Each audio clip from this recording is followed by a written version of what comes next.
හොඳයි සන්තෝෂෙන් අපි අද දෙවියන් වහන්සේගේ වචනයට අහුම්කම් දෙන්න යනවා. நல்லது, சந்தோஷமாக இன்று நாங்கள் ஆண்டுடைய வார்த்தைக்கு செவி கொடுக்க போகிறோம். We are going to listen to the word of God very happily this morning. Turn with me to Psalm 15. ගීතාවලිය 15ට පෙරලා ගන්න. சங்கீதம் 15ஆம் அதிகாரத்துக்கு திருப்பிக் கொள்ளுங்கள். දාවිද් රජතුමා ගායනා කරපු එක්තරා ගීතිකාවක්. தாவீது ராஜா பாடிய ஒரு சங்கீதம். This psalm was sung by David, and scholars agree that this may have sung by him towards a great deal of many years in his life, into his life.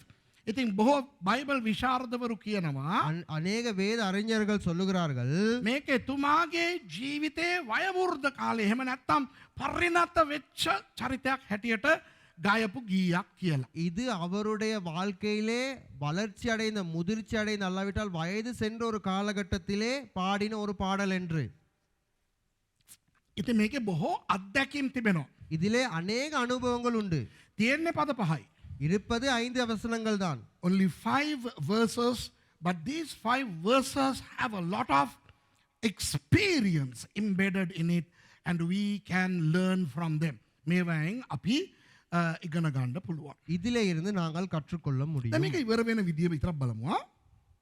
මේක ඉවර වෙන විදිය බලමු. இதிலே இது முடிவடைகிற விதத்தை நாங்கள் பார்ப்போம். පස්වෙනි පදයේ අර අවසාන පේලිය කියවමු. 5ஆம் வசனத்திலே அந்த கடைசி பகுதியை நாங்கள் வாசிப்போம். Let's read the last statement in verse 5. මෙසේ කරන තැනැත්තේ කිසි කලෙකත් නොසෙල්වන්නේය. இப்படி செய்கிறவன் என்றென்றைக்கும் அசைக்கப்படுவதில்லை. Yeah. He that doeth these things shall never be moved. Okay. නොසෙල්වන්නේය. அசைக்கப்படுவதில்லை. He will not be moved. දැන් මේක ඉතා භයංකාර වැදගත් වචනයක්. හොඳේ. இது ஒரு பயங்கரமான முக்கியமான வார்த்தை, சரியா? This is a very important word. I will not be, or he will not be moved. නොසෙල්වන්නේය. அசைக்கப்படுவதில்லை. මොකද්ද නොසෙල්වන්නේය කියන්නේ? அசைக்கப்படுவதில்லை என்றால் என்ன? හෙල්ලෙන්නේ නැහැ. அசைவதில்லை. හැලිලා යන්නේ නැහැ. அப்படியே விழுந்து போவதில்லை. It means this person would not fall away. දැන් බලන්න இப்ப பாருங்க, මම කියලා දීලා තියෙනවා යමෙක් කිතුණුවෙක් වෙන එක හරිම ලේසි කියලා. நான் உங்களுக்கு கற்றுக் கொடுத்திருக்கிறேன், ஒருவன் கிறிஸ்தவனாய் மாறுவது மிகவும் இலகுவான காரியம். I have taught that it is easy for anybody to become a Christian. පව්කමාව යාඥාව කිව්වා ඉඳ අම්මා ඒ වෙලේ ඉඳන් ඔබ ක්‍රිස්තියානි කියලා කියනවා. பாவ மன்னிப்பை ஜெபத்தை சொல்லிவிட்டால் அது அந்த நேரத்திலே இருந்து நாங்கள் கிறிஸ்தவனாய் மாறிவிடுவோம். The moment you complete your sinner's prayer, wow, you are a Christian. හැබැයි කිතුණුවෙක් හැටියට ජීවත් වෙන එක තමයි අමාරු.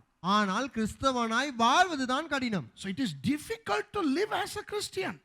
දැන් ඒ නිසා තමයි බොහෝ අය ව්‍යාජව උගන්වන්නේ. அதனாலே தான் அநேக பேர் பிழையான விதத்திலே உபதேசிக்கிறார்கள், கற்றுக் கொடுக்கிறார்கள். ජෝන් කැල්වින්ගේ කාලේ ඉඳලා யோன் கல்வின் என்கிறதான அவருடைய காலத்திலே இருந்து උගුළු ගැලවීම ලැබුවා නම් අය ජීවිතේට ගැලවීම අහිමි වෙන්නේ කොමොන දඟරනටමක් නැట్లా හරි ස්වර්ගයට යයි කියලා. நீங்கள் ஒரு தடவை ரட்சிக்கப்பட்டு விட்டால் அந்த ரட்சிப்பு உங்களை விட்டு போவாது. நீங்கள் எந்த ஒரு ஆட்டமையும் நீங்கள் போடலாம், ஆனால் நீங்கள் நித்திய ஜீவனுக்குள்ளே போகலாம். That is why John Calvin's Calvinistic ideology of eternal security has been gaining momentum, which says once saved you're always saved, somehow you will end up in heaven.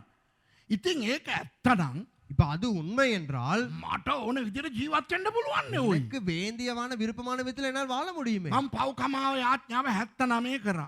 நான் பாவ மன்னிப்பு ஜெபத்தை 79லே செய்தேன். එදා ඉඳන් මං ක්‍රිස්තියානි. அன்றிலிருந்து நான் கிறிஸ்தவன். මම හොඳට අඩි ගහන්න පුළුවන්. எனக்கு நல்லா குடிக்க முடியும், හොඳට දුම්පානය කරන්න පුළුවන්. நல்லா சிகரெட் பிடிக்க முடியும், එක එක ජල්තර වැඩ කරන්න පුළුවන්. ஒவ்வொரு பிழையான தவறான வேலைகளை செய்ய முடியும், පල්ලි යන්න ඕනේ. சபைக்கு போக தேவையில்லை, මට ආත්තල් පිට පොල්තෙල් ජීවිතයක් ගත කරන්න පුළුවන්. எனக்கு சந்தோஷமாக என்னுடைய வாழ்க்கையை கழிக்க முடியும். ඇයි මම ගැලවීම ලැබුවනේ? ஏன் நான் ரட்சிக்கப்பட்டு விட்டேனே? මොන හරි කරලා මම යන්නේ ස්වර්ගයට. என்ன சரி செய்து நான் போகும்போது பரலோகத்துக்கு. I got saved in 1979. I became a Christian. I can live my life. I can drink. I can smoke. I can do anything that I want. I don't need to go to church because since I got saved in 1979, I will end up in heaven. ඉතින් ඔය දේවල් ගොඩක් අයට ආසයි නැද්ද? இப்ப இந்த காரியங்கள் அநேக பேருக்கு விருப்பம் இல்லையா? ඕක ඇත්තනම් ෂෝක්ද නැද්ද? அது உண்மையா இருந்தால் எவ்வளவு நல்லா இருக்கும். කියන්නකෝ. Now if this is true, isn't it good or bad? Isn't it good? It's good. But the problem is it's not true. ඒක ඇත්ත නෙවෙයි. ஆனால் அது உண்மை இல்லை. මම 79 ගැලවීම ලබලා நான் 79 ரட்சிக்கப்பட்டு මම 86 සම්පූර්ණ කාලීන සේවයට ඇවිල්ලා 86 මුළු நேர ஊழியக்காரனாய் வந்து 100,000 ගණන් මිනිස්සුන්ව දෙවියන් වහන්සේතුලට ගෙනල්ලා நூற்றுக்கணக்கான ஜனங்களை ஆண்டவருக்குள்ளே கொண்டு வந்து පාස්ටර්ලව බිහි කරලා போதகர்மார்களை உருவாக்கி ලෝකෙ වටේ ගිහිල්ලා දේශනා කරලා உலகமெங்கும் போய் பிரசங்கித்து දැන් බයිබලුත් YouTube එකට කියවලා දාලා இப்ப வேதத்தையும் வாசித்து யூடியூபிலே போட்டு සභාව ඔසවා ගනු ලබන දාට මම ශුද්ධව නැත්තම් මම බිම. சபை எடுத்துக்கொள்கிற படுகிற நாளிலே நான் பரிசுத்தமா இல்லாவிட்டால் நான் கீழே தான் இருக்க வேண்டும். Yes, I got saved in 1979. I became a full-time minister in 1986. I have brought hundreds of thousands of people to the Lord. I have made a lot of people become servants of God. I go all over the world preaching the word, and now I'm reading the Bible to YouTube. You know what?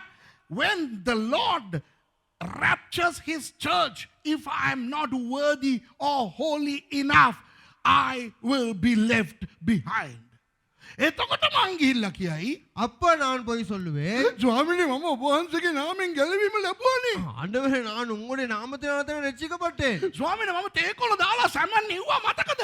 ஆண்டவரே நான் தேனையெல்லாம் போட்டு semen சமைச்ச ஞாபகம் இருக்குதா? ස්වාමීනි මම කණ්ඩ නැතුව බොණ්ඩ නැතුව පාරේ ඇවිද මිනිස්සුන්ට සේවය කරා. ඔබ වහන්සේගේ රාජ්‍යයට මිනිස්සු එකතු කරා. ஆண்டவரே நான் சாப்பிட இல்லாம குடிக்க இல்லாம ரோடா நடந்து போய் சுவிசேஷங்களை அறிவித்து உங்களுடைய ராஜ்யத்துக்கு ஜனங்களை சேர்த்தேனே. So I will go to Jesus and say, Lord, don't you remember me getting saved in 1979, becoming a full-time minister in 1986? Lord, you remember the first cooking that I did? I cooked a tin of salmon with tea leaves. I have gone through the mill serving you. එතකොට යේසුස් වහන්සේ කියයි, அப்ப இயேசு சொல்லுவாரு, ඔබව දන්නේ. எனக்கு ஒண்ணு தெரியாது. Jesus will say, I don't know you. තේරෙනවද මං කියන එක? விளங்குதா நான் சொல்வது? ඒ නිසා அதனாலே දාවිද්ගේ ජීවිතේ දාවිද් බොහෝ තැන්වල සැලවුණා. தாவீதுடைய வாழ்க்கையிலே அநேக சந்தர்ப்பங்களிலே இடங்களிலே அவர் அசைந்து போனார். David was moved or shaken in many times in his life. ඒ කියන්නේ එයා අර ගෑනු දැක්කම හෙල්ලෙනවා එයා. இப்ப அவர் எப்படின்னா அந்த யார் சரி ஒரு பெண்ணை கண்டா அவர் அசைவாரு. When he sees a woman he shakes, එතකොට භාර්යාවන් 7ක් වගේ ගත්තා හෙබ්‍රෝන් වල ඉඳන්. ஹெப்ரோனிலே இருக்கும் பொழுது 7 மனைவிகளை திருமணம் செய்து கொண்டார். He got 7 wives when he was in Hebron. ඊට පස්සේ අර බත්ෂෙබා නාගන ඉන්නකොට මේ මනුස්සයා හෙල්ලෙනවා. அதுக்கு முன்பதாக பர்சேபா கொளுத்து கொண்டிருக்கும் பொழுது அதை பார்த்தோன்னே அவர் அப்படியே அசைகிறார். When Bathsheba was bathing there, this guy was shaking. එතකොට එයා එතනත් වැටුණා. බොහෝ තැන්වල එයා වැටුණා හෙලුණා. அந்த இடங்களிலும் அவர் விழுந்தார். அநேக சந்தர்ப்பங்களில் அநேக இடங்களில் அவர் விழுந்தார், அவர் அசைந்தார். He shook, he moved many times. And now he is ripen in age. දැන් ඔන්න හොඳට පරිණත වෙලා. இப்ப நல்ல முதிர்ச்சி அடைந்திருக்கிறார். වයෝවෘද්ධ වෙලා. வயது சென்றிருக்கிறார். දැන් එයාව හරි ගස්සගෙන ඉන්නවා. இப்ப அவர் அவரை சரி செய்து கொண்டிருக்கிறார். දැන් එයා කියනවා, இப்பொழுது அவர் சொல்லுகிறார், I say මන් දැන් දන්නවා ඕයි කවුද හෙල්ලෙන්නේ නැතුව ඉන්න යන්නේ කියලා. ஐயோ எனக்கு இப்ப தெரியும் யார் அசையாமல் இருப்பது என்று. Now he says, now I know who will not be moved or shaken. ඉතින් ඔබයි මමයි இப்ப நீங்களும் நானும் ඔහුගේ අත්දැකීමෙන් පාඩම් කීපයක් ඉගෙන ගමුද? அவருடைய அனுபவத்திலிருந்து சில காரியங்களை கற்றுக்கொள்வோமா? මොකද අපි මෙච්චර දඟලලා දෙවියන් වහන්සේ තුල ඉඳලා நாங்கள் இவ்வளவு கஷ்டப்பட்டு நாங்கள் ஆண்டோடைய சமூகத்தில் இருந்து ස්වර්ගයට යාගන්න බැරි නම් වැඩක් නෑනේ. பரலோகத்துக்கு போக முடியாவிட்டால் இது பிரயோஜனம் இல்லையே. So both you and I, we will learn through his experience and his song so that we will make it to heaven, because it's going to be futile if after all what we've done, if we are going to be left behind. හොඳයි. එතකොට එයා පටන් ගන්නෙ කොහොමද? இப்ப அவர் எப்படி ஆரம்பிக்கிறார்? එයා ප්‍රශ්නයක් අහනවා, ඒකේ උත්තරේ එයාම පස්සේ සපයන්න යනවා. அவர் ஒரு கேள்வியை கேட்கிறார், அந்த கேள்விக்கு பின்பதாக அவரே பதிலை அதிலே தருகிறார். This is a rhetoric psalm where he asks a question in verse 1 and then he himself provides the answers. Okay? මොකද්ද ප්‍රශ්නේ? என்ன அந்த கேள்வி? ස්වාමිනී, ඔබගේ මණ්ඩපයෙහි සිටින්නේ කවුද? ඔබගේ පිරිසිදු කන්දේ වසන්නේ කවුද? கர்த்தாவே, யார் உம்முடைய கூடாரத்தில் தங்குவான்? யார் உம்முடைய பரிசுத்த பர்வதத்தில் வாசம் பண்ணுவான்? Let's see the question he asks in verse 1. Lord, who shall abide in thy tabernacle? Who shall dwell in thy holy hill? දැන් මෙතන දාවීද් ලස්සන දෙයක් අපිට අඟවනවා. இப்ப தாவீது இந்த இடத்திலே ஒரு நல்ல காரியத்தை எங்களுக்கு காண்பிக்கிறார். ස්ථාන දෙකක් ගැන කියනවා. இரண்டு இடங்களை குறித்து சொல்லுகிறார். Now David is abstractly pointing to two locations. එකක් ඔබගේ මණ්ඩපය. முதலாவது காரியம் உம்முடைய கூடாரத்தில். දෙවෙනුව පිරිසිදු කන්ද. இரண்டாவது பரிசுத்த பர்வதத்தில். Number 1 your tabernacle, number 2 your holy mountain. දැන් මේක කවියක්නේ, ගීතයක්නේ. இப்ப இது ஒரு சங்கீதம் தானே. ඉතින් ගීතයක් අනාවරණය කරනවා වගේ තමයි මේක අනාවරණය කරන්න ඕනේ. இப்போ ஒரு சங்கீதத்தை எப்படி நாங்கள் பார்க்க வேண்டுமோ அதன்படி தான் நாங்கள் பார்க்க வேண்டும். This is poetry, not prose.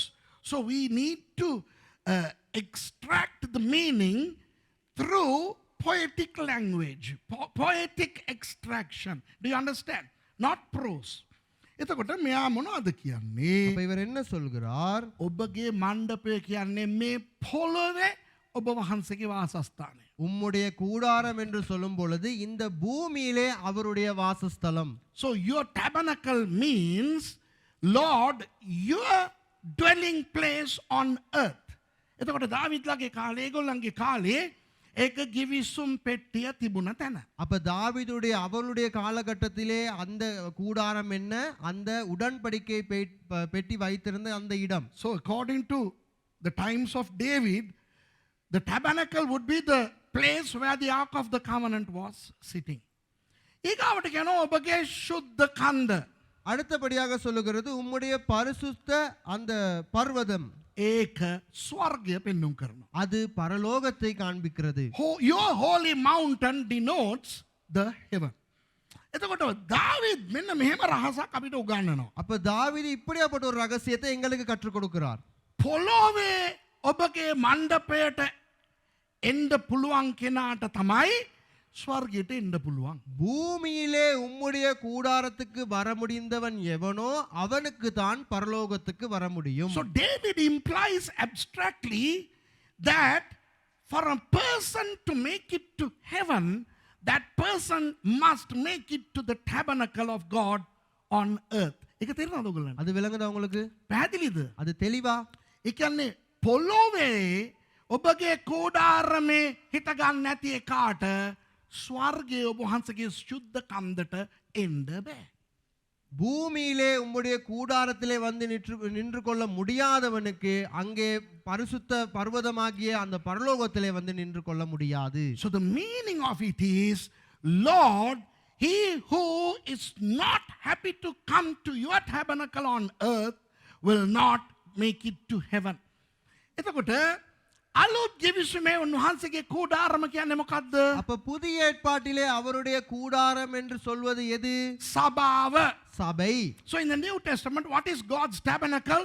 The church. And what is the Greek word for church? සභාවට Greek වචනය මොකද්ද? சபை என்கிறதான அந்த சபைக்கு கிரேக்க சொல் என்ன? Ekklesia. எக்லேசியா ඒ කියන්නේ එළියට ඇවිල්ලා එකතු වෙන තැන. வெளியே வந்து ஒன்று சேர்கிற ஒரு இடம். දැන් මේක එක්ලේසියාවක්. இப்ப இது ஒரு எக்லேசியா. කොහොමද අපි දන්නේ? எப்படி அது எங்களுக்கு தெரியும்? මේක ඔයාගේ ගෙදරත් නෙමෙයි, මේක ඔයාගේ ගෙදරත් නෙමෙයි, මේක ඔයාගේ ගෙදරත් නෙමෙයි, මේක ඔයාගේ ගෙදරත් නෙමෙයි. இது உங்களுடைய வீடு அல்ல, இது உங்களுடைய வீடு அல்ல, இது உங்களுடைய வீடு அல்ல. හරිද? මේක කාගේ හරි ගියක්ද? இது யாருடையாவது வீடா? Is this any one of your home? No. So where did you come from to come here? මෙහෙට එන්න ඔගොල්ලෝ කොහෙන්ද ආවේ? நீங்கள் இந்த இடத்துக்கு வருவதுக்கு நீங்க எங்க இருந்து வந்தீங்க? ඔගොල්ලන්ගේ ගෙදරින් පිට වෙලානේ ආවේ. உங்களுடைய வீட்டில இருந்து புறப்பட்டு தானே வந்தீங்க? You exited your home to come here, correct? එක් එළියට ආවා, ක්ලේසියා එකතු වුණා. என்றால் வெளியே வருவது கிளேசியா, ஒன்று சேர்ந்தீர்கள். යකා මොනවද කරන්නේ? பிசாசானவன் என்ன செய்கிறான்? අම්මෝ පල්ලි ගියාම එහෙ ඉන්නේ යක්කු. ஐயோ சபைக்கு போனால் அங்க இருப்பது பெரிய பிசாசுங்க. මං ගෙදර ඉඳගෙන යාඥා කරා. நான் வீட்டில இருந்து ஜெபிக்கிறேன்.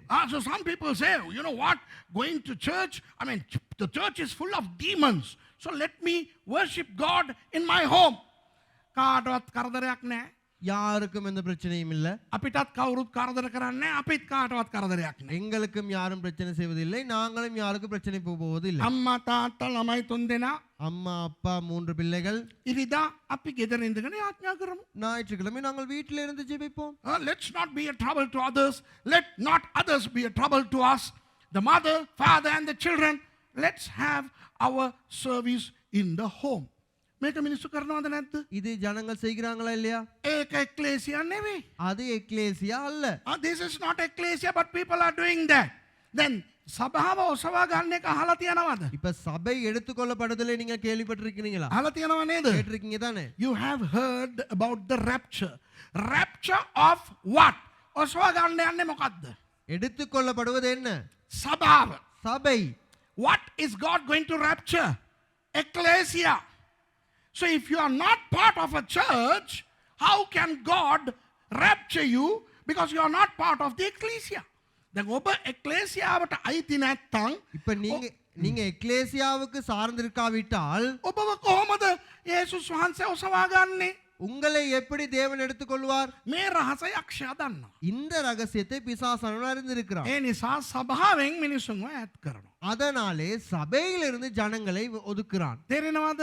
விளங்குதா? එහෙම නැත්නම් அப்படி இல்லாவிட்டால் දාවිත් කූඩාරම කියලා කියන්නේ කෝකටද? தாவீது கூடாரம் என்று சொல்லுவது எதுக்கு? Now what did David call the tabernacle, or what did the Old Testament people call the tabernacle? The tent inside of which was the Ark of the Covenant. දෙවියන් වහන්සේගේ ගිවිසුම් පෙට්ටිය තිබුණු ඒ කූඩාරමට තමයි සම්මුඛ වීමේ කූඩාරම කියන්නේ. தேவனுடைய அந்த உடன்படிக்கை பெட்டி இருந்த கூடாரத்துக்கு தான் ஆசரிப்பு கூடாரம் என்று சொன்னார்கள். එතකොට සභාව සභාවක් වෙන්නේ කොහොමද? அப்படினால் சபை சபையாக இருப்பது எப்பொழுது? වචනය තියෙනවා නම්. வார்த்தை இருந்தால். මොකද වචනය තමයි අද ගිවිසුම් පෙට්ටිය. என்றால் வார்த்தை தான் இன்றைக்கு உடன்படிக்கை பெட்டி. A church is a church only if the word of God is in the church. And the word of God is the Ark of the Covenant today. යක්ෂයා මොනවද කරන්නේ? பிசாசானவன் என்ன செய்கிறான்? සභාව තුල හාස්කම් තබනවා. சபைக்குள்ளே அற்புதங்களை வைக்கிறான். අනාවැකි තබනවා. தீர்க்க தரிசனங்களை வைக்கிறான். ප්‍රාතිහාර තබනවා. அங்கே අත්පුදංග. அற்புதங்களை செய்கிறான். මාර ලස්සන නමස්කාරය තබනවා. வித்தியாசமா அழகான நமஸ்காரங்களை வைக்கிறான். ලස්සන ගොඩනැගිල්ලක් තබනවා. அழகான கட்டிடங்களை உருவாக்குகிறான். පහසු පුටු තබනවා. இலகுவாய் அமர்ந்திருக்கிறதுக்காக கதிரைகளை அங்கே கொண்டு வருகிறான். හොඳ හොඳ වැඩසටහන් තබනවා. நல்ல நல்ல நிகழ்ச்சிகளை அங்கே கொண்டு வருகிறான். වචනය වහලා දානවා. வார்த்தையை மூடி போடுகிறான். What the devil does is he replaces the word in the church with miracles, healings, signs, wonders, prophetic messages, programs, choir, worship and what not. You can name them. List එකක් දාගෙන යන්න පුළුවන් අද පල්ලිවල තියෙන දේවල්. பெரிய ஒரு லிஸ்டே போடலாம் இன்று சபையில் இருக்கதான காரியங்களை குறித்து. ඒවත් තියෙන්න හොඳ නැහැ කියන එක නෙමෙයි මං කියන්නේ. அது இருப்பது நல்லது இல்லை என்று நான் சொல்ல வரவில்லை. ඕවා තිබිලා වැඩක් නැහැ වචනය නැත්තම්. அது இருந்தும் வேலை இல்லை வார்த்தை இல்லாவிட்டால். Those things are needed in church, but over and above all of them, the word of God needs to be there. එනිසා ඔයගොල්ලෝ යන සභාවේ அதனாலே நீங்கள் போகிறதான சபைகளிலே ඔන්න අපේ පොල්දී හොස්කම් වෙනවා. ඒක කියන්න එපා. කතරගමත් හාස්කම් වෙනවා. எங்களுடைய சபைகளிலே அற்புதங்கள் நடக்குது அதெல்லாம் சொல்ல வேணாம். கதிர்காமத்திலேயும் அங்க அற்புதங்கள் நடக்குது. මුන්නේස්වරම් වලත් හාස්කම් සිදු වෙනවා. முன்னேஸ்வரத்திலயும் அற்புதங்கள் நடக்குது. කාටපිටිය පල්ලිය මුස්ලිම් පල්ලියේත් හාස්කම් සිදු වෙනවා. அங்க காட்டுப்பீட்டியில அங்க அந்த முஸ்லிம் பள்ளிகளிலும் அங்க அற்புதங்கள் நடக்குது. නේද? මං මාත් එක්ක එන්න මං එක්කන් යන්නම් කට්ටඩියෝ ගාවට කී දෙනෙක් හාස්කම් කරනවද? පල්ලිය යන්න ඕනේ. என்னுடன் வாங்க நான் கூட்டு போற அந்த இடத்துக்கு அங்க எத்தனையோ பேர் அற்புதங்கள் செய்றாங்க. சபைக்கு போக தேவையில்லை. You may say, well, in our church there are so many miracles. Well, miracles are happening in Hindu temples, in Muslim mosques, in other religious places. So miracles are there all over. Sai Baba does miracles. Shirdi Baba does miracles. Sai Baba හාස්කම් කරනවා. சாய் பாபாவும் அங்க அற்புதங்கள் செய்தார். නෑ අපේ සභාවේ අනාගත වාක්‍ය තියෙනවා. இல்ல எங்களுடைய சபையிலே தீர்க்க தரிசனங்கள் இருக்கிறது. අපේ පාස්ටර් නම් කියලා කතා කරනවා. உங்களுடைய பாஸ்டர் பெயர் சொல்லி சொல்லுகிறார். හිතන දේ කියනවා. நாங்கள் சிந்திக்கிற காரியத்தை சொல்லுகிறார். නුවර ක්වීන්ස් හොටෙල් එකේ ඉස්සරහා අර වැවරවුමෙත් ඉන්නවා ඒ වගේ පාස්ටර්ලා. එක්සර්සයිස් පොතයි පෑනයි තියාගෙන ඔයගොල්ලෝ හිතන දේ කියනවා. கண்டி குயின்ஸ் ஹோட்டல் முன்னுக்கும் அந்த மாதிரி பாஸ்டர்ஸ் மாரங்க இருக்காங்க. ஒரு பேனாவும் பேப்பர் வச்சுக்கிட்டு நீங்க சிந்திக்கிற காரியத்தை சொல்றதுக்கு. Oh, our church has the word of knowledge. Our church has prophecy. Our pastor calls people by name. That's all good. Our worship is wonderful. We have a huge orchestra. We even have brass orchestra. අම්මෝ අපේ සභාවේ සංගීතය නියමයි. எங்களுடைய சபையின் இசைக்கு அந்த குழு மிகவும் அழகான ஒரு குழு. ඇත්ත වයලින් තියනවා.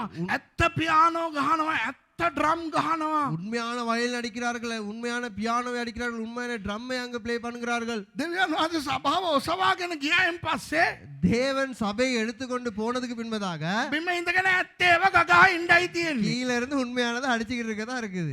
බොරු ඒව ගැව්වත් අපි ගියා. பொய்ய அடிச்சாலும் நாங்க போய்விடுவோம். When the church is raptured, you can stay here and play the brass and the real instruments, all the orchestral whatever, right? දෙවියන් වහන්සේගේ වචනය නැති සභාව සභාව නෙවෙයි.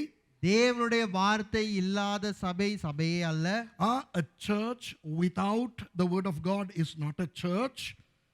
ඒ වගේම වචනය තියෙන පල්ලියට හැමතැනම සභාවකුත් නෙවෙයි. அதே போல வார்த்தை இருக்கிறதான எல்லா சபைகள் ඉඩමුම් எல்லா இடமும் சபையும் அல்ல. තේනවද? ඔයගොල්ලන්ගේ ගෙදර ඔයගොල්ලෝ බයිබල් තියනවා කියලා இப்போ உங்களுடைய வீட்ல வேத வார்த்தை இருக்குது என்று சொல்லி ඒක පල්ලිය වෙන්නේ නැහැ. அது சபை ஆகாது. එක්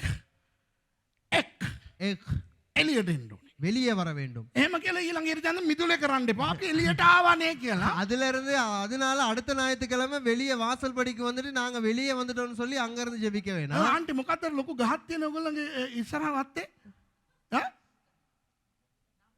රම්බුටන් ගහ යට අංකල් සොනිලි ආන්ටි ජානකී ඉඳගෙන අපි එක්ලේසියා වුණා. හොඳ වෙලාවට මේ දේශනාව ආවේ. මොකටද බෙල්ලුඩි යන්නේ? ඕ සමාගම් ලබනකොට රම්බුටන් ගහත් එක්ක ඔයගොල්ලෝ ඉඳී. ரம்புட்டான் மரத்துக்கு வெளியே வந்து ரம்தான் மரத்துக்கிட்ட வந்து அங்கிள் சுனிலும் ஆண்டி ஜானகியும் இருந்துக்கிட்டு பைபிளை வாசிக்கிட்டு ஜெபிச்சுக்கு இருப்பாங்க. நாங்க வெளியே வந்துட்டோம் எக்லேசியா அப்படின்னு சொல்லி. அப்படிலாம் செஞ்சுக்கிட்டு இருந்தா போக கிடைக்காது. එක් is just the first part. එක් කියන්නේ පළවෙනි කොටස එළියට එන්න. எக் என்பது முதலாவது காரியம். அந்த முதலாவது காரியத்தை செய்யுங்க, வெளியே வாங்க. දෙවෙනි එක ක්ලේසියා. இரண்டாவது காரியம் கிளேசியா. ක්ලේසියා අපේ කට්ටිය බෙල්ලුඩ වලට එන එක. ඇවිල්ලා රෙස් වෙන එක. கிளேசியா என்பது எங்களுடைய ஜனங்கள் பெல்லூருக்கு வருவது, வந்து ஒன்று சேர்வது. දැන් ඔයගොල්ලෝ ආපු ගමන් இப்ப நீங்க வந்ததோடு සමහර අය කෙලින්ම යන්නේ කක්කුසියටනේ. ஒரு சில பேர் அப்படியே நெடுக போறது டாய்லெட்க்கு. You know, most of you, upon arriving here, you sprint to the toilet. තාම ක්ලේසියා වෙලා නැහැ. එක් වෙලා තියෙනවා. எக் ஆவிட்டாங்க, ஆனா இன்னும் கிளேசியா ஆகல. You have act, but you haven't ක්ලේසියා find. After all your toilets and everything, when you enter here, that's the ක්ලේසියා. ඔය ඔක්කොම කක්කුසි ගිහිල්ලා අරවා කරලා මේවා කරලා ඇතුළට ආවම තමයි ක්ලේසියා. அந்த காலை கடன்லாம் முடிச்சிட்டு எல்லாம் செஞ்சுட்டு அப்படியே வந்ததுக்கு அப்புறம் தான் கிளேசியா ஆகிறது. දැන් අද ඔයගොල්ලෝ ක්ලේසියා කරා නේද? இப்ப நீங்க இன்னைக்கு கிளேசியா செய்தீங்க தானே? මේක වළංගුයි ලබන සෙනසුරාදා වෙනකම්. இது அடுத்த சனிக்கிழமை வரைக்கும் அது செல்லுபடி ஆகும். செல்லுபடி ஆகும். That you have done your ecclesia today is valid until next Saturday. හරිද? ලබන සෙනසුරාදායෙන් මේක අවසන් වෙනවා. அடுத்த சனிக்கிழமையிலிருந்து இது முடிவடைகிறது. ඊළඟ සතියට අලුත් වෙන්න ඊළඟ ඉරිදා එක්ලේසියා කරන්න ඕනේ. அடுத்த கிழமை அது புதிதாகுவதற்கு நீங்க அடுத்த கிழமை நீங்க மறுபடியும் எக்லேசியாவை செய்ய வேண்டும். You need to renew your ecclesia next Sunday for the following week. තේරෙනවද ඔයගලන්ට? விளங்குதா நான் சொல்லுவது? ඒක තමයි හෙබ්‍රේ පොතේ කියලා තියෙන්නේ සභාවට එක් වෙන එක නවත්තන්න එපා කියලා. அதனால தான் எபிரேயர் புத்தகத்தில் சொல்லப்படுகிறது சபைக்கு ஒன்று சேர்வதை நிறுத்த வேண்டாம். That is why the Bible says in the book of Hebrews, cease not the gathering together of saints. ඉතින් මේක බලන සමහර අය ඕගොල්ලෝ ඉන්න රටේ සභාවක් නැහැ එක්ලේසියා කරන්න. இப்ப நீங்க இதை நேரில் பார்த்து கொண்டு இருக்கிற நீங்கள் இருக்கதான் ஒரு சில நாடுகளிலே சபை இல்லை ஒன்று சேர்வதற்கு. එහෙමනම් කමක් නැහැ අපේ ලයිව් එක එකතු වෙලා මොනවා කරන්නද දෙවියන් වහන්සේට ඒක තේරෙනවා. அப்படி என்றால் பிரச்சனை இல்லை, நீங்கள் எங்களுடைய நேரில் சம்பந்தப்படலாம், அது தேவன் அதை அறிந்திருக்கிறார். If you live in a country where you don't have a church, or you are living in a country where the church services are happening in another language that you don't know, then you inevitably have to join an online service. That cannot be helped. But people who have the church that where they can go, they have to continue to ecclesia fine. නමුත් අර සභාවට යා යුතු අය යා යුතුමයි. ஆனால் அந்த சபைக்கு போக வேண்டியவர்கள் கண்டிப்பாய் போக வேண்டும். තේරෙනවද? விளங்குதா? ඒතර ඔයගොල්ලෝ ඇහුවොත් එහෙම அப்ப நீங்க கேட்டா, පාස්ටර් අපි පව් නොකර ඉඳලා பாஸ்டர் நாங்க பாவம் செய்யாம இருந்து බයිබලය කියවලා வேதத்தை வாசித்து අපි එක දිදාම පල්ලි නොගියොත් நாங்கள் ஒரு ஞாயிற்றுக்கிழமை சபைக்கு போகாமல் இருந்தால் අත්හරිනු ලබයිද? நாங்கள் கைவிடப்படுவோமோ? Now you may ask, Pastor, what if we lived a life of holiness with utmost difficulty, of course, without sinning, and then we don't go to church on Sunday? Will we be left behind? මම නම් ආසයි කියන්න නෑ කියලා. நானா விருப்பம் இல்லை என்று சொல்வதற்கு, උසයි කියලා කියන්න තමයි ආස. எடுத்துக்கொள்ளப்படவில்லை என்று சொல்லப்படுவதற்கு தான் விருப்பம். I like to tell you, no, you will be raptured. නමුත් දාවිද් කියනවා ஆனால் தாவீது சொல்லுகிறார், මණ්ඩපේ හිටින්න ඕනෙලු පිරිසිදු කන්දට යන්න. கூடாரத்திலே இருக்க வேண்டுமாம் பரிசுத்த பர்வதத்துக்கு செல்வதற்கு. But David says, no, you have to be in God's tabernacle to go to God's holy mountain. ඔයගොල්ලෝ කියන්නේ දාවිද් ලොකුද සුරේෂ් ලොකුද? இப்ப நீங்க சொல்லுங்க, தாவீது பெரியவரா பாஸ்டர் சுரேஷ் பெரியவரா? Now tell me, is David greater than Suresh or Suresh greater than David? Who is greater? யாரு பெரியவர்? David. එයා තමයි දෙවියන් වහන්සේගේ හදවතට ලං වෙලා ඉන්න මනුස්සයා. அவர்தான் தேவனுடைய இருதயத்துக்கு சமீபமாய் இருந்தவர். He is the man after God's own heart. I'm a pain in the neck for God. මම කියන්නේ දෙවියන් වහන්සේට මල කරදරයක්. நான் என்பது தேவனுக்கு பெரிய ஒரு தொந்தரவு. ඒනවා දැන් ගාබ්‍රියෙල් ඇහුවොත් ස්වාමීනි සුරේෂ් ඔබ වහන්සේට කොහොමද? ඕක මගේ නියපොත්ත ළඟ තමයි. இப்ப காபிரியல் கேட்டா, ஆண்டவரே பாஸ்டர் சுரேஷ் எப்படி உங்ககிட்ட? அப்படின்னா என் காலு கிட்ட. ඒ නිසා මම නම් කියන්නේ සභාවට යන්න ඕනේ. அதனால நான் சொல்லுவேன் சபைக்கு கண்டிப்பாக போக So வேண்டும். I am telling you must go to church. හරි. පල්ලි ගිහිල්ලා මදි. இப்ப சரி சபைக்கு போய் மற்றும் போதாது. ඔන්න ඊගාවට එන්න ලිස්ට් එකක් දෙනවා. இதோ அடுத்தபடியாக ஒரு பெரிய ஒரு லிஸ்டே தருகிறார். Now going to church and doing the ecclesia is not enough. David gives a huge list of do's and don'ts. කළ යුතු දේ සහ නොකළ යුතු දේ කියනවා. කළ යුතු දේ සහ කළ නොයුතු දේ කියනවා. செய்ய வேண்டிய காரியங்களும் செய்யக்கூடாத காரியங்களும் இங்கே அவர் சொல்லுகிறார். දෙවෙනි පදේ ඔහු කියනවා இரண்டாம் வசனத்திலே அவர் சொல்லுகிறார், ඔහු මොනවද කරන්නේ කියලා. அவர் என்ன செய்கிறார் என்பதை சொல்லுகிறார். In verse 2 David is saying, what does this person do? දැන් ඕගොල්ලෝ මේවා කරේ නැත්තම් අද පසුතැවිලි වෙලා අද ඉඳන් කරන්න පටන් ගන්න. இப்ப நீங்க இந்த காரியங்களை செய்யாவிட்டால் இன்றிலிருந்து மனம் திரும்பி இந்த காரியங்களை செய்ய ஆரம்பிங்க. So if you are not doing what verse 2 says, start doing them today after repenting for not doing. Are you okay? Ready? පටන් ගමුද? ஆரம்பிப்போமா? පළවෙනි එක කෙලියා. අවංක ලෙස හැසිරෙන්නලු. முதலாவது உத்தமனாய் நடந்து. He that walketh uprightly. අනේ අද ලෝකේ කොහොමද දෙයියනේ අවංකව ජීවත් වෙන්නේ? இன்று இந்த உலகத்தில் எப்படி அப்பா உத்தமனாய் உண்மையாய் நடந்து கொள்வது? Walking upright means walking in faithfulness. Be truthful. ඇත්ත කියන්න උන්මයා இருக்கணும். உண்மையா இருக்கணும். තේරෙනවද? අපි යේසු පිටයි කියන්නේම බොරුවටනේ. நாங்கள் கர்த்தருக்கு மகிமை என்று சொல்வது மற்றவர்களை பார்த்து பொய்க்கு தானே. යේසු පිටයි. Praise the Lord. හිතින් හිතන මූ මොකටද ආවේ අද? இந்த மனசுல நினைப்பாங்க இவன் என்னத்துக்கு வந்தான் இன்னைக்கு. යේසු පිටයි. Praise the Lord. තාම මූ පණ පිටින් ඉන්නවා. இன்னும் உயிரோடையா இருக்கான். යේසු පිටයි. Praise the Lord.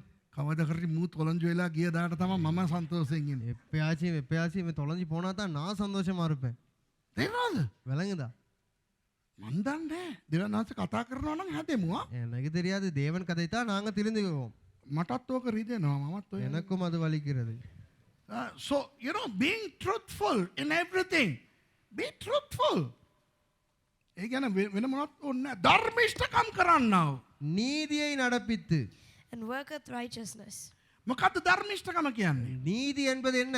දෙවියන් වහන්සේත් එක්ක හොඳ සම්බන්ධයක් තියාගෙන தேவனோடு ஒரு நல்ல உறவை வைத்துக்கொண்டு මිනිස්සුත් එක්කත් හොඳ සම්බන්ධයක් තියාගෙන. மனுஷர்களோடும் ஒரு நல்ல உறவை வைத்துக்கொண்டு. Righteousness has two directions. The vertical direction to have a right relationship with God and the horizontal relationship to have a right relationship with man. සමහර අය சிலர் දෙවියන් වහන්සේත් එක්ක මාරයි. தேவனோடு நல்லா இருப்பாங்க. ඇස් වැහුවොත් දකින්නේ දර්ශන කට ඇරියොත් කියන්නේ අනාගත වාක්‍ය. கண்ணை மூடுனா காண்பது தரிசனம், வாயை திறந்தா தீர்க்க தரிசனம். හැබැයි අනිත් මිනිස්සු දිහා බලන්නෙම රවලා. ஆனா மற்றவங்களை பார்ப்பதே முறைத்து கொண்டு. කවුරු යේසු පිටයි කිව්වනම් நீங்க praise Lord சொன்னா දන්නවා කල්ලි ගහන එක තියෙනවා දන්නවද? அந்த கூட்டமா சேர்றது தெரியும் தானே. You know, click mentality. You know, I am with the Tamil people. I am with the Sinhala people. I am with this group. I am with that. මම දෙමළු එක්ක විතරයි මං ඉන්නේ. நான் தமிழோடு மாத்திரம் தான் இருப்பேன். මම සිංහලයත් එක්ක විතරයි. நான் சிங்களரோடு மாத்திரம் தான் இருப்பேன். අර සෙට් කුට්ටන් அந்த குழுவா இருக்கிறது. ආම්මෝ ධර්මිෂ්ඨකම එහෙම බෑ. நீதியை அப்படி ஏற்படுத்த முடியாது. දෙවියන් වහන්සේත් එක්ක හරි විදියට ඉන්නවා නම් සභාවේ අපි හරි විදියට ඉන්න ඕන. ඕම කියලා එළියට ගිහිල්ලා හරි විදියට ඉන්න කියන්නේ.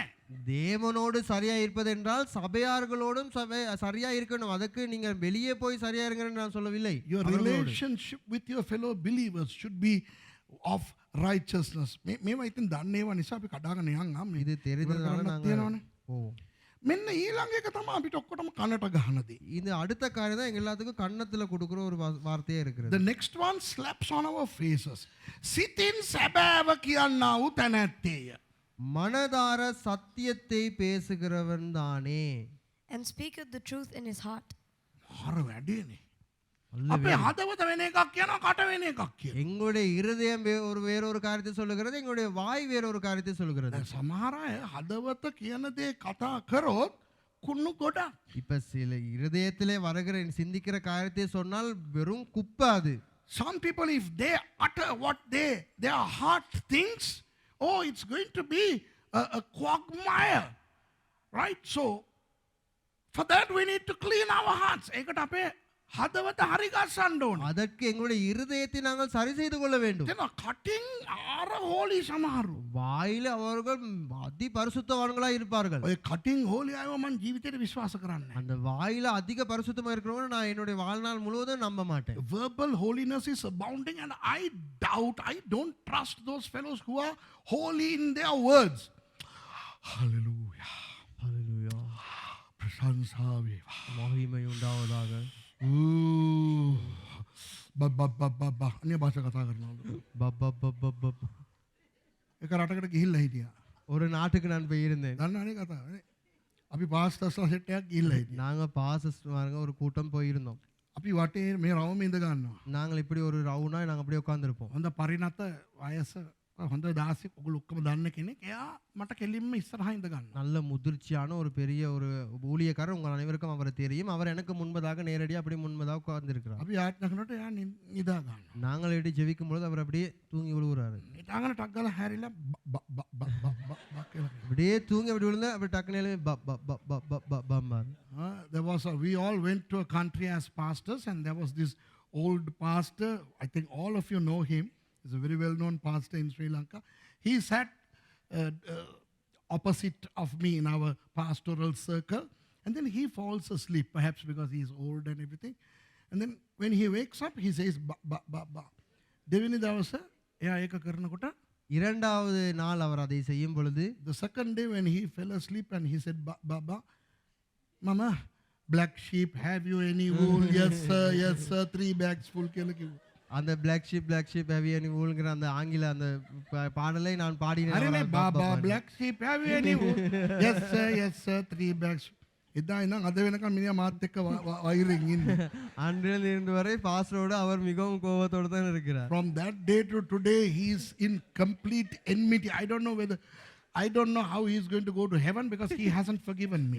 එයා මට තාම සමාව දුන්නේ නැහැ. එයා කොහොම ස්වර්ගයට යනවද දන්නේ නැහැ. පාස්ටර් ඔයා බලනවා නම් මට සමාව දීලා ස්වර්ගයේදී හම්බෙමු. அவர் இன்னும் எனக்கு மன்னிப்பு கொடுக்கவில்லை. அவர் எப்படி பரலோகம் போக போறாரு தெரியாது. பாஸ்டர் நீங்க பாத்துக்கிட்டு இருந்தா தயவு செய்து எனக்கு மன்னிப்பு கொடுத்துருங்க. තාම මම දැකලා තියෙනවා සමහර අය කාර් එක එලවනකොට මාව කරගෙන යනකොට சிலர் நான் பார்த்திருக்கேன் அவருடைய வாகனங்களிலே என்னை அழைத்து கொண்டு போகும் பொழுது මට පෙන්නන්නද නැත්නම් ඇත්තටම දන්නේ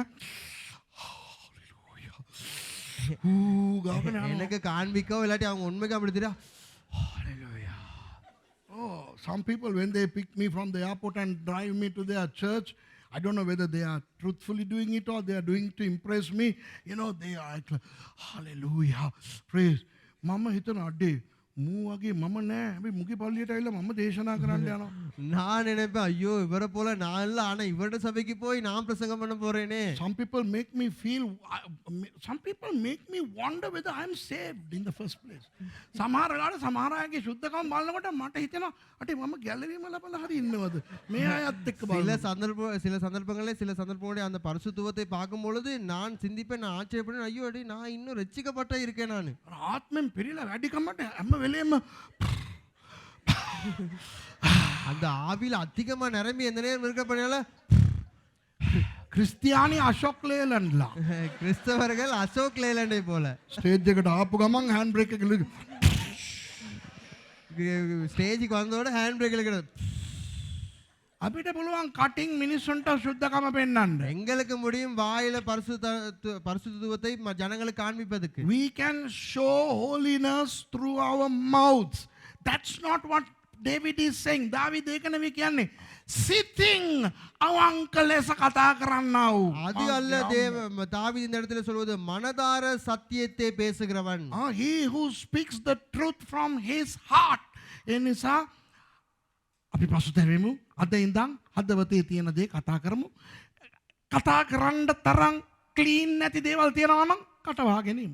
அதனாலே நாங்கள் அதிலிருந்து மனம் திரும்புவோம். நாங்கள் மனம் திரும்பி ஆண்டவரிடத்தில் மன்னிப்பை கேட்டுக்கொள்வோம். பேச முடியாத சில கதைக்க முடியாத காரியங்கள் இருக்கிறதா அதை கதைக்காமல் அப்படியே அதை வைத்து விடுவோம். If the thoughts in your heart are so dirty to talk, shut up. එතකොට අදින් පස්සේ කවුරු හරි කිව්වනම් දන්නවා මූ මොකද්ද කුණු එකක් මං ගැන හිතාගෙන அப்ப ඉන්නේ. இன்றிலிருந்து யாராவது அப்படி செஞ்சா உங்களுக்கு தெரியும் என்னை குறித்து மனதில் பெரிய ஒரு கசப்பை வைத்திருக்கிறான். So from today if somebody is hesitant to talk to you, if they are not controlling their words, you know that they are thinking something very bad about you. හරිද? හරි ඒක මොනවද කරන්නේ? அப்ப அவர் அது என்ன நம்மளுக்கு செய்கிறது? තුන්වෙනි පදේ කියනවා ඔහු කරන්නේ නැති දේවල්. மூன்றாவது வசனம் சொல்லுகிறது அவர் செய்யாத காரியங்கள். Now verse 3 says the things that this person does not do. හරි. 3 ඔහු තමාගේ දිවෙන් කේලම් නොකියයි. அவன் தன் நாவினால் පුරන් කූරාමලුම්. புறம் கூறாமலும். நீ இன்டர்நேஷனல் ஸ்கூல்ல படிச்சிட்டு He that backbiteth not with his tongue. with his tongue. இப்ப මේකට නම් මවුන්ට් කාමල් චර්ච් එකට යන්නම බෑ.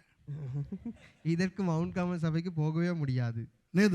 මවුන්ට් කාමල් චර්ච් එකේ ඉන්න අය மவுண்ட் கார்மல் சபையில இருக்கிறவர்கள் හැමෝම පාහේ කේලම් කියන අය. எல்லாருமே புறம் கூறுகிறவர்கள் தான். පුරණි பேசுற புரணி பேசுறது. கோல் சொல்றவங்க. கோல் சொல்றவங்க. all the Mount Carmel believers are backbiters. මං කියලා දෙන්නද කොහොමද කියලා? இப்ப நான் சொல்லிக் கொடுக்க எப்படின்னு? දැන් ඔයගොල්ලෝ මම කේලම් කියන්නේ. நான் இங்க கோல் சொல்ல மாட்டேன். pastor කියනවා ඔක්කොමලු. பாஸ் சொல்றாரு எல்லாரும் சொல்றாங்க. pastor says all of us. I never talk about others. මං අනුන් ගැන කතා කරන්නේ. මං කියන්නද කොහොමද කතා කරන්න කියලා? நான் மற்றவர்களுக்கு குறித்து கதைக்க மாட்டேன். நான் சொல்ல எப்படி கதைக்கிறீங்கன்னு. යාඥා ඉල්ලීම් වගේ. அந்த ஜெப விண்ணப்பங்களை போல You know, the pretext is prayer request. Brother Rohan, Brother Auntie Janaki ගැන එක දෙයක් කියන්නම්. ஆண்டி ஜானகியை குறித்து ஒரு காரியத்தை சொல்லுகிறேன். කාටවත් කියන්න එපා. யாருக்கும் சொல்ல வேணாம். යාඥා කරගන්න. ஜெபிங்க. මොනවද දන්නවද? என்ன தெரியுமா? Auntie Janaki aunty Janaki rambutan Sunil පාලම කාටවත් කියන්න එපා. යාඥා කරගන්න නැත්නම් යාට හරියන්නේ. யாருக்கும் சொல்ல வேணாம். ஜெபிங்க, இல்லாட்டி அவருக்கு அது சரியில்லை. Okay, Brother Rohan has been told about Auntie Janaki to pray for her because එයා அவர் Tishanට call ගන්නවා. அவர் டிஷானுக்கு கால் பண்றாரு. He calls Tishan, Brother Tishan. Brother Dishan හදිසි යාඥා ඉල්ලීමක් ගැන පාස්ට කිව්වා. ஒரு ஜெப விண்ணப்பத்தை குறித்து பாஸ்டர் சொன்னாரு. ඒ දුර්සිට කියන්න එපා. துருஷிக்கு சொல்ல வேணாம். Auntie Janaki aunty Janaki rambutan rambutan Sunil uncle.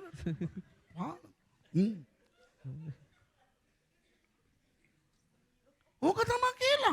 அதுதான் கோல் சொல்வது. This is backbiting on the pretext of prayer request. Pastor, එතකොට යාඥා ඉල්ලීම් කියන්න හොඳ නැද්ද? பாஸ்டர் அப்ப ஜெப விண்ணப்பம் சொல்ல முடியாதா? අනුන් ගැන කියන්න එපා.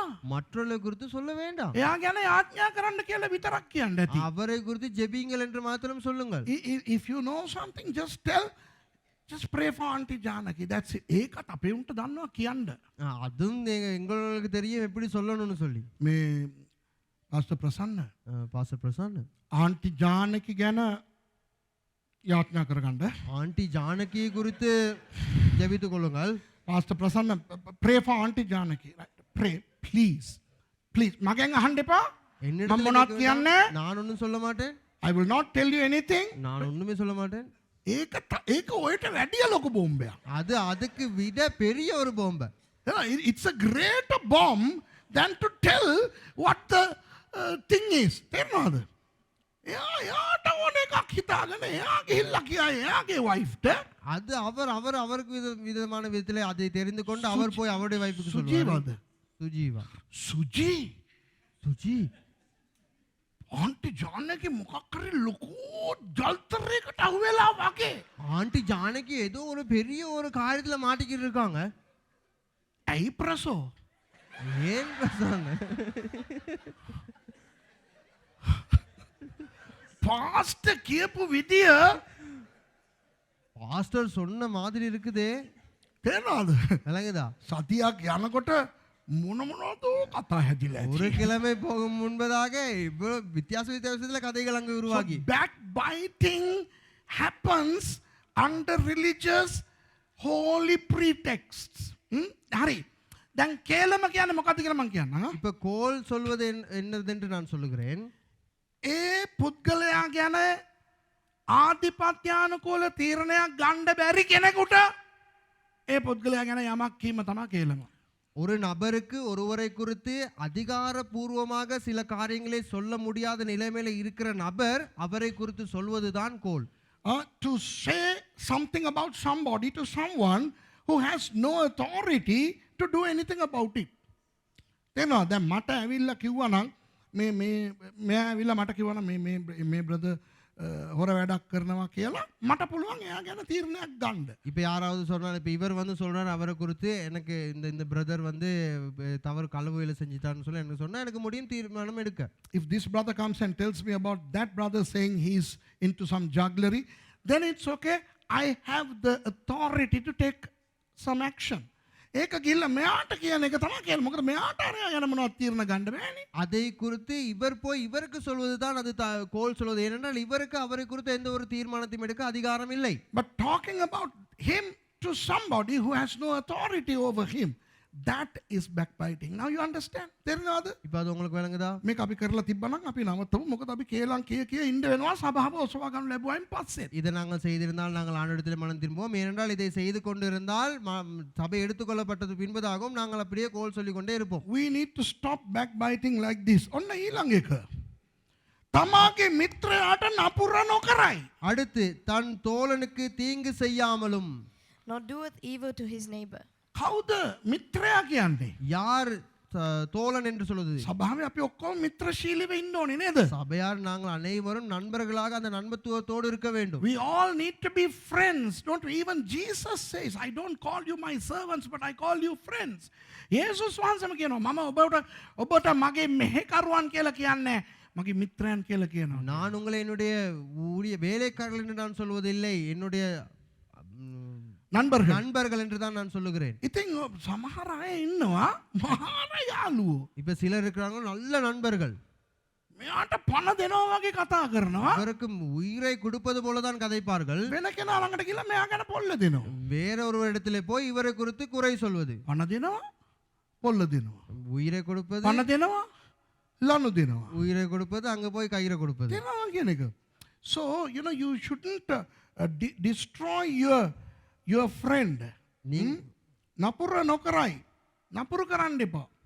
தீங்கு செய்ய வேண்டாம். තමාගේ අසල් වාසියට විරුද්ධව නින්දා බසක් පතල නොකරයි. தன் அயலான் மேல் சொல்லப்படும் நிந்தையான பேச்சை எடுக்காமலும் இருக்கிறான். Nor taketh up a reproach against his neighbor. කවුද අසල්වැසියා? ආපහු ඔය එකම තමයි කියන්නේ. දේව රාජ්‍යයේ ඉන්න අපේ මිනිස්සුම තමයි අපේ අසල්වැසියෝ. அயலான் என்பது யார்? அந்த தேவ ராஜ்யத்துக்குள்ள இருக்கிற எங்களோட அருகில் இருக்கிறவர்கள் தான். කවුරු ගැනවත් ඔය ජරා දේවල් කතා කරන්න එපා. யாரை குறித்தும் அப்படிப்பட்ட கேவலமான காரியங்களை கதைக்க வேண்டாம். Don't talk bad about anybody to anybody. I mean basically all of us are bad, correct? අපි ඔක්කොම හොඳ නැති අය. හොඳ අය අත උස්සන්න. நாங்கள் அனைவருமே நல்லவர்கள் இல்லாதவர்கள். நல்லவர்கள் கை தூக்குங்க பாப்போம். Any good people, put your hand up. நல்லவர்கள் கை I'm தூக்குங்க. going to send you to another church. Because our church is not a good church. So if you are here, you will become bad. So better go to a good church. නේ? අපේ සභාව හොඳ සභාවක් නෙවෙයි. இப்ப எங்களுடைய சபை நல்ல சபை அல்ல. අපි කොහොම හොඳ නැති අය. நாங்கள் அனைவருமே நல்லவர்கள் அல்லாதவர்கள். කවුරුද හොඳ අය ඉන්නවා නම් හොඳ සභාවකට යන්න. யாராவது நல்லவர் இருந்தீங்கன்னா நல்ல சபைக்கு போங்க. පාස්ටර්ම හොඳ නැහැ. பாஸ்டரே நல்லவங்க. අපි කවුරුත් හොඳ නැහැ. நாங்கள் யாருமே நல்லவர்கள் அல்ல. කතා කරන්න ඕන නම් ඕන තරම් කතා කරන්න දේවල් තියෙනවා. பேச முடிந்தால் அதிகமான காரியம் இருக்கிறது பேசுவதற்கு. If we want to talk bad about anybody, we can talk because all of us have frailties and shortcomings in our lives. ඕන කෙනෙක් ගැන ජරා විදියට කතා කරන්න තරම් ජරා දේවල් අපි හැමෝටම තියෙනවා නැද්ද? கேவலமான காரியங்களை கதைக்க முடிந்த விதத்திலே மற்றவர்கள் குறித்து கதைப்பதற்கு அதிகமாக இருக்கிறது நாங்கள் கதைப்போம். ඒ නිසා එපා ඒ වගේ කතා කරන්න. அதனாலே தயவு செய்து அதை குறித்து கதைக்க ඔන්න வேண்டாம். ඉතා වැදගත් කොටසට එනවා. மிகவும் முக்கியமான பகுதிக்கு நாங்கள் வருகிறோம். Now we are coming to the most important section, right? මේ හතරවෙනි පදේ බලන්න, verse 4. நான்காவது வசனம். අසත්පුරුෂයා ඔහුගේ ඇසට පිළිකුල්ව පෙනෙයි. ஆகாதவன் அவன் பார்வைக்கு தீழ்ப்பானவன். In whose eyes a vile person is contemned. නමුත් ඔහු ස්වාමීන් කෙරෙහි බය ඇත්තන්ට ගෞරව කරයි. கர்த்தவர்களுக்கு பயந்தவர்களையோ கனம் பண்ணுகிறான். But he honoreth them that fear the Lord. ආගන්න. நல்லா கேளுங்க. අසත්පුරුෂයා කියන්නේ කවුද? ஆகாதவன் என்று சொல்வன் யார்? ඒකේ ඇත්ත තේරුම. What is the real meaning of the vile person? அதன் உண்மையான அர்த்தம் என்ன? The person who distorts the word of God. දෙවියන් වහන්සේගේ වචනය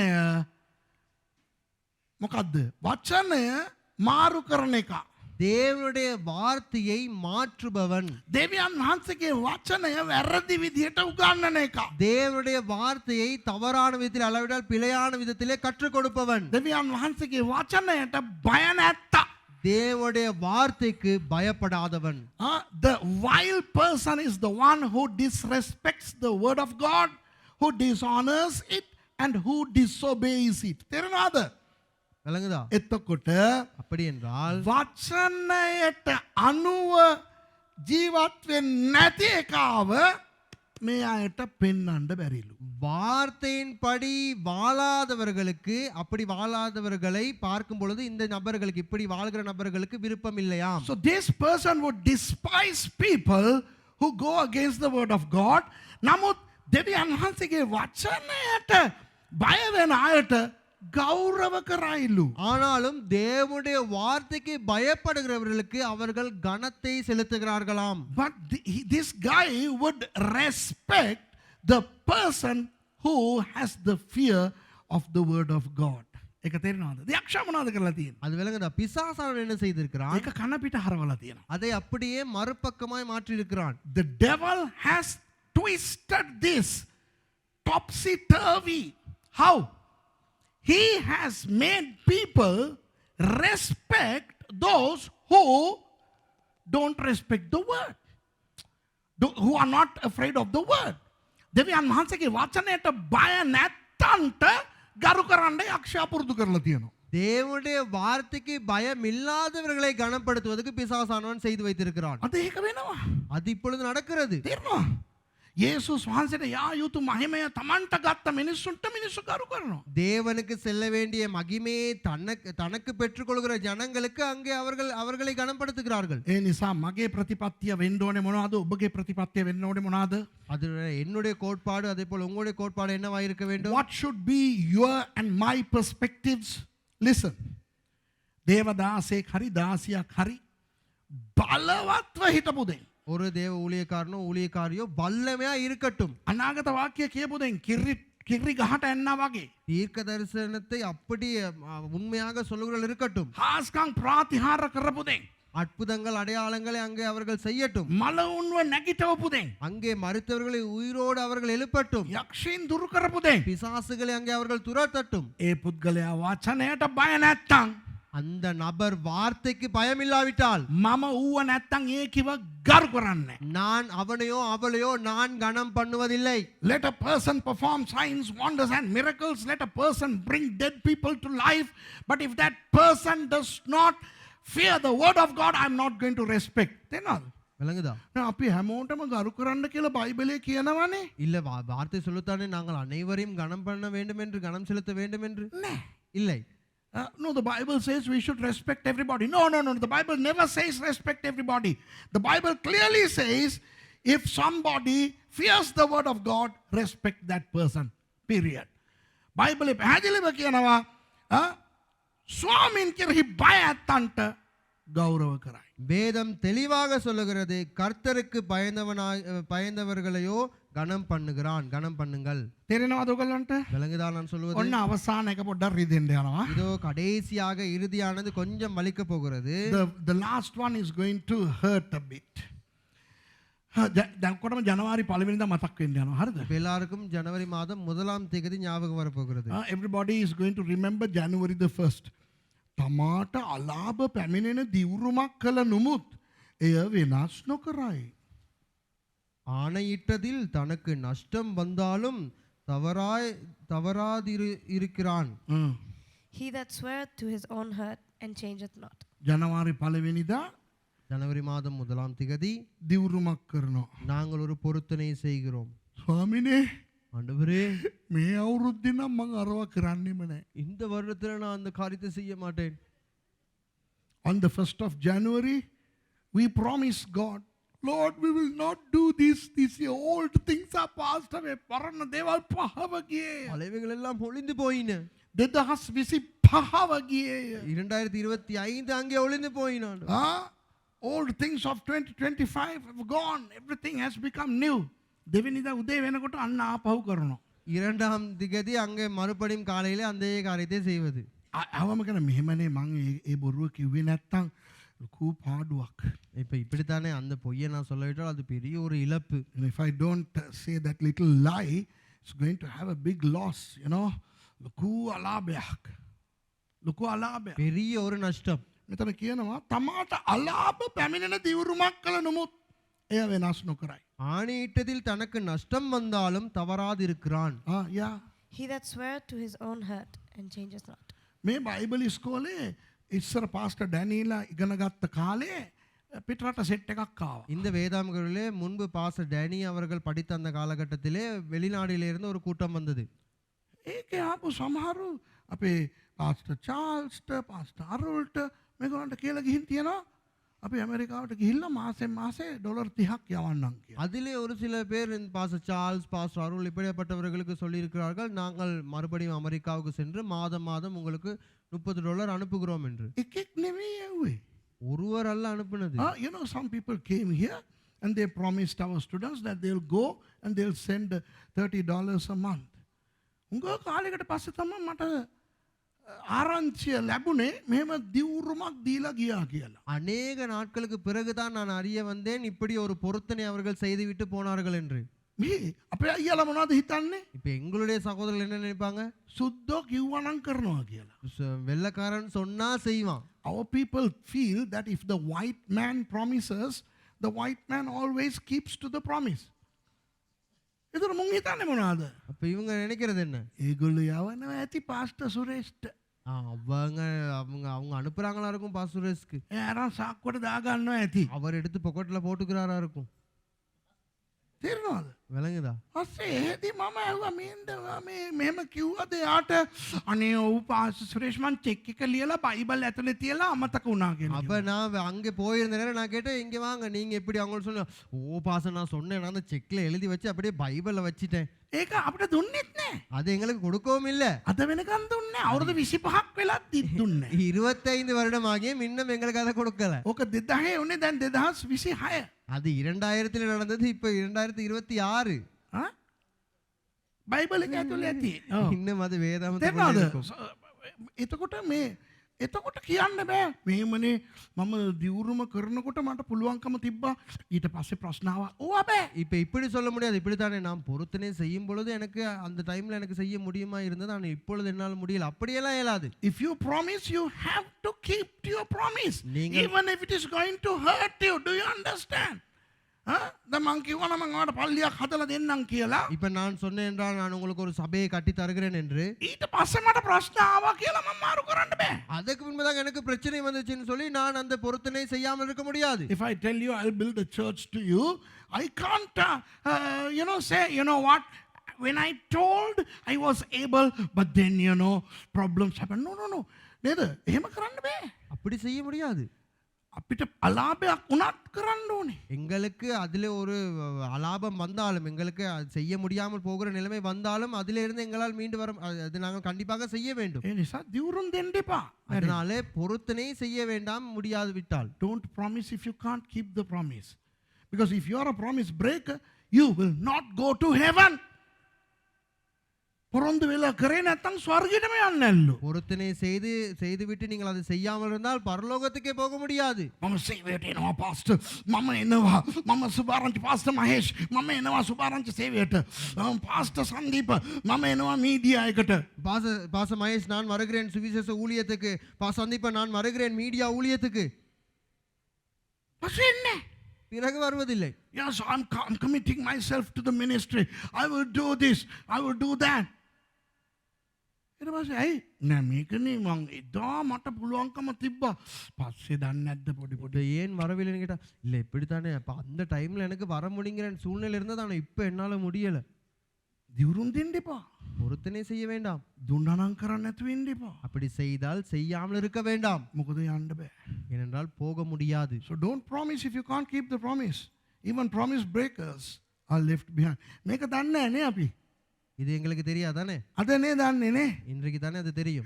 ආයි රිදෙනවනේ. வலிக்குது தானே?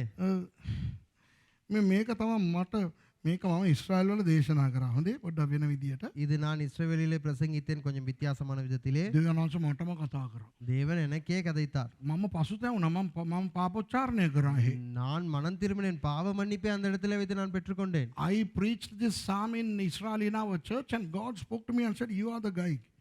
ඔහු මුදල් පොලියට නොදේ. தன் பணத்தை வட்டிக்கு கொடுக்காமலும்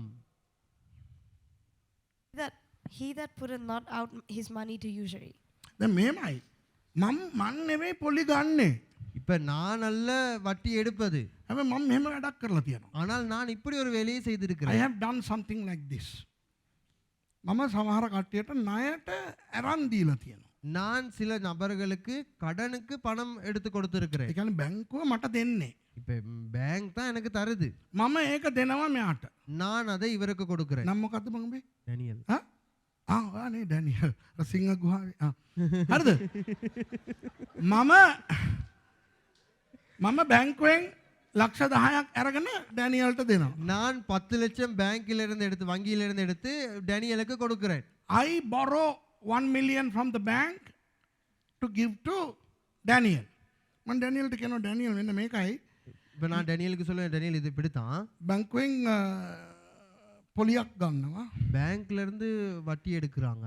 ඒ නිසා ඔයා අර ලක්ෂ 10 දෙනකොට ඒ ලක්ෂ අපි කියමු ලක්ෂ 2ක් කියලා ඒ පොලියත් එක්ක දෙන්න ඕනේ. அப்ப 10 லட்சம்னா அதுக்கு நாங்க சொல்லுவோம் 2 லட்சம் வட்டின்னு சொல்லி அந்த வட்டியோட நீங்க காசு தரணும். දැන් මගේ හදවත සුද්ධයි. இப்போ என்னுடைய இருதயம் பரிசுத்தம். My heart is clean. I tell Daniel, hey Daniel, I borrowed money for you. So they want 200,000 interest. You have to, when you return the money, you have to pay the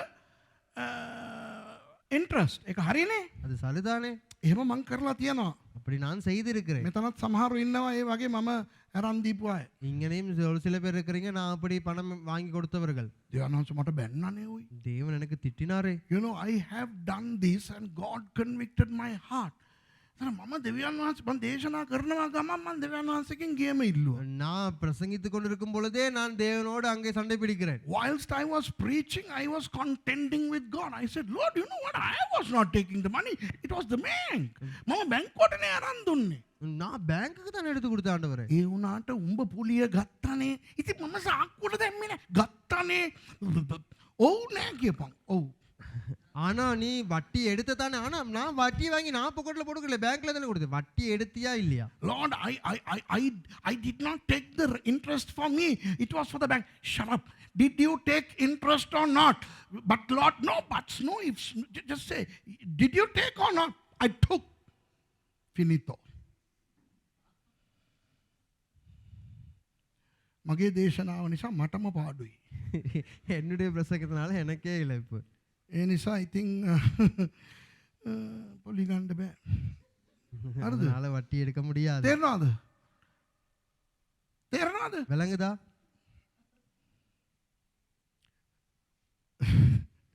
නිර්දෝෂයාට විරුද්ධව අල්ලස්ද නොගනී. குற்றமில்லாதவனுக்கு விரோதமாய் பரிதானம் வாங்காமலும். Nor taketh the reward against the innocent.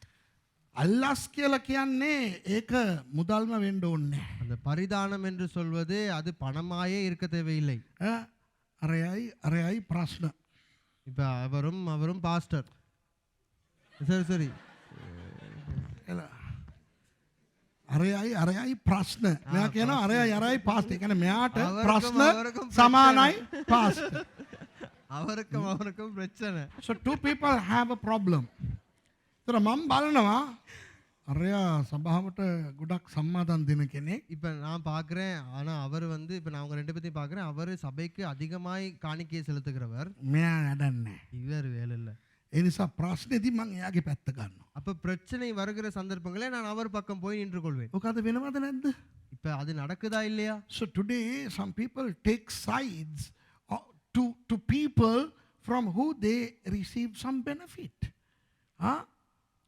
But when you deal with two people, treat them equally. දෙදෙනෙක් සමග ඔබ මොකක් හරි කතාවක් කරනවා නම් පැති ගන්න එපා. இருவரோடு நீங்கள் ஏதாவது ஒரு காரியத்தை குறித்து நீங்கள் விசாரிக்கிறீர்களா கதைக்கிறீர்களா அந்த ஒரு பக்கத்தை நீங்கள் எடுக்க வேண்டாம். හරි මැද ඉඳගෙන සාධාරණය ඉටු කරන්න ඕනේ. சரியாக நடுவில் இருந்து சாதாரணத்தை சாதாரணமாக நீங்கள் கொடுக்க வேண்டும். ඉතින් මේ සේරම කරා නම් තමයිලු මෙසේ කරන තැනැත්තේ කිසි කාලෙකත් නොසෙල්වන්නේය. இப்படி எல்லாவற்றையும் செய்தால் தான் இப்படி செய்கிறவன் என்றென்றைக்கும் அசைக்கப்படுவதில்லை. මං සමහර අයට ණයට දීලා බැංකුව වෙනුවෙන් පොලි අරන් දීපු නිසාම මාව පල්ලෙහාට දාලා ගිහිල්ලා ඇති சபாව ඔසවාගෙන තිබ්බනම් හරිනේ. சிலருக்காக நான் வங்கியிலிருந்து பணத்தை எடுத்து கொடுத்து அந்த வங்கிக்கு வட்டியை சேர்த்து கொடுத்ததுக்காகவே ஒரு சில வேளை அந்த காலகட்டத்தில் சபை எடுத்துக்கொள்ளப்பட்டிருந்தால் நான் அப்படியே இங்கே இருந்திருப்பேன். So backbiters, tail carriers and those who lend money for interest and those who take sides, these people are also going to be left behind, just like the idolaters, adulterers and murderers. රූප වන්දනා කරුවන් වගේ. அங்கே ரூப நமஸ்காரம் செய்கிறவர்கள் මිනීමරුවන් වගේ. கொலை செய்கிறவர்களைப் போல වෛශකං කරන්නන් වගේ. விபச்சாரங்களை செய்கிறவர்கள் போல මේ අයත් දෙවනස දාලා යන්න ඉඩ තියෙනවා. இவர்களையும் தேவன் அப்படியே கைவிட்டு விட்டு போகிற சந்தர்ப்பம் வரும். ඔන්න 2026 තුලට අපි ඇවිල්ලා ඉන්නේ. இதோ 2026க்குள்ளே நாங்கள் பிரவேசித்திருக்கிறோம். We have come into year 2026. Did God speak to us? දෙවනස අපිට කතා කරාද? தேவன் எங்களுக்கு அதை தாரா?